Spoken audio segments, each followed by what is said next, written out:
Oke, selamat pagi sahabat Agrindo.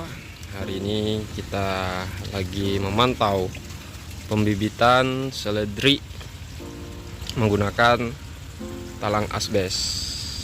Ya, atap asbes ya maksudnya. Nah, di sini ada 3 jenis varietas yang kami gunakan ya, sahabat Agrindo. Yang di sini nih, ini varietas Amigo ya. Nah, ini varietas Amigo. Nah, karena kayaknya ini jumlahnya ada 1000, ini kayaknya bibitnya kurang, makanya saya menggunakan ini karena kami juga menanam secara konvensional di tanah seledri. Ini varietasnya beda, namanya seledriku. Nah, ciri khasnya dia batangnya besar, daunnya lebar, tapi dia pendek, kayak gitu. Jadi ini dari tanah, ya kami pindahkan ke persemaian di sini, ya, untuk mencukupi kebutuhan pembibitan. Nanti sebelum pindah ke pembesaran. Nah, kalau ini bibit paluta. Jadi dia tuh seledri batang yang batangnya tuh gedenya tuh segini. Ya. Nah, cuman di sini dia tuh pembibitannya tuh agak lama. Ya. Teman-teman sendiri bisa lihat. Nah. Ini paluta. Nah, kalau orang tuh bilangnya seledri stick. Ya, yang konsumsi batangnya. Nah, ini kenapa jatuh-jatuh, dia nggak tahan sama angin. Ini bentar lagi kita pindah aja nanti kan. Jadi pembibitan ini usianya masuk ke 3 minggu ya. Jadi memang seledri itu pertumbuhannya agak lama ya teman-teman. Nah, ini usia 3 minggu. Nah, giginya cuma sekian. Nah, sekitar berapa senti ini? 3 cm ya, 3 cm 4 cm lah. 3 cm 4 cm. Nah, tapi seledri itu teman-teman, dia itu sekali besar cepat dia naiknya. Mending sekali besar cepat naiknya. Oke? Nah, jadi buat sahabat Agrindo yang mau budidaya seledri, nah ini tadi di video sebelumnya kita sudah bahas berapa biaya pembuatan pembibitan menggunakan asbes. Nah, itu kurang lebih 200-an ribu ya, dengan menggunakan sumber daya yang ada juga kita maksimalkan. Selama fungsinya masih bagus, masih bisa ya kita gunakan, ya kita pakai aja.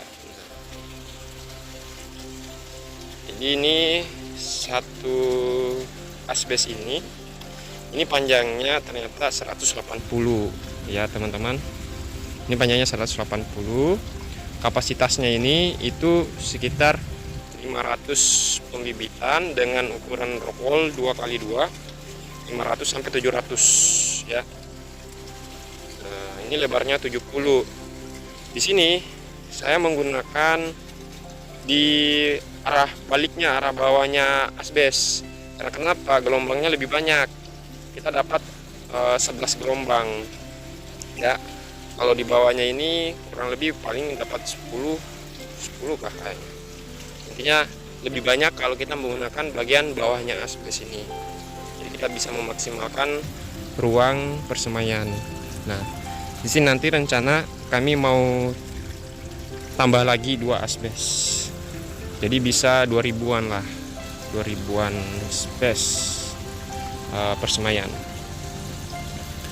Jadi nah, di sini kami juga menggunakan nih ember bekas ya teman-teman. Ini ember bekas, ember cat tapi bekas, dan memang modelnya udah kayak gini baru kita pakai.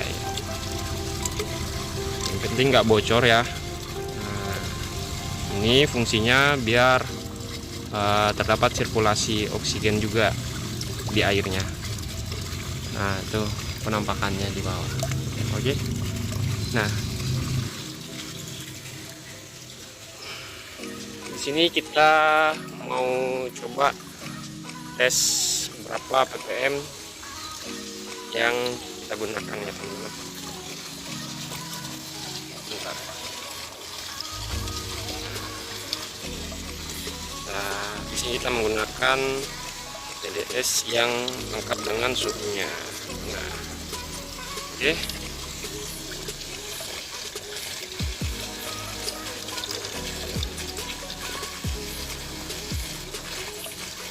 Nah, di sini ppm yang kami gunakan itu 900-an ya. Jadi setelah diamati, kalau di sini 973, berarti di atas ini kurangnya aja 50, berarti sekitar 900-an, 920 pas ppm-nya naik di sini. Oke. Nah, kita coba.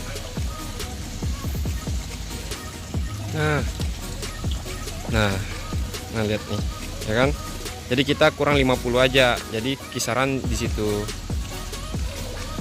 Jadi itu salah satu kalau kita mau melihat berapa ppm yang di dalam penampung air dan berapa nilai ppm-nya setelah terdistribusi ke tanaman. Jadi seperti itu ya sahabat Agrindo. Nah, oke. Langsung saja kita closing ya. Ya, simple videonya, padat penjelasannya, yang penting dipahami buat pemula, karena kami juga pemula yang awalnya dari konvensional, dan setelah melakukan hitung-hitungan kayaknya lebih menguntungkan jika budidaya seledri ini menggunakan hidroponik. Kenapa? Kuantitinya lebih banyak. Kuantitinya hitungannya karena langsung panen dengan akar. Terus siklus. Jadi ada siklus per bulan itu kita bisa panen. Jadi ini setelah pindah kita semai lagi. Jadi usia persemaian itu nggak apa-apa lebih dari 30 hari kalau memang di pembesaran belum panen. Jadi pada saat tiba-tiba harga lagi bagus, kita langsung bisa panen tuh yang di pembesaran. Jadi nggak usah nunggu lagi. Nah, yang di persemaian ini langsung dipanen lagi, semai lagi. Yang namanya komoditas, harganya itu fluktuatif. Jadi jangan cuman mempelajari bagaimana cara membudidaya sebuah tanaman, tapi kita juga perlu mempelajari bagaimana pemasarannya ya. Jangan sampai panen 500 kilo tapi karena nggak paham pasar akhirnya cuman dapat harga 15.000 ya kan. Nah, itu sayang.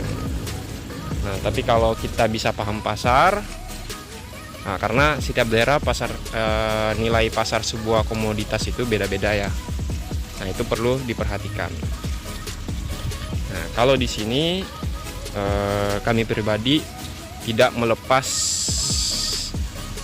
harga 30.000 minimal itu 30.000. Tapi sejauh ini harga tertinggi di sini itu yang kami pernah dapat itu 180.000 sekilo. Oke. Nah, mungkin itu saja yang bisa kami bagikan kepada sahabat Agrindo. Jangan lupa subscribe, komen, nanti kita diskusi di bawah kolom komentar ya. Dan tetap semangat, tandur apapun yang terjadi. Oke, bye-bye.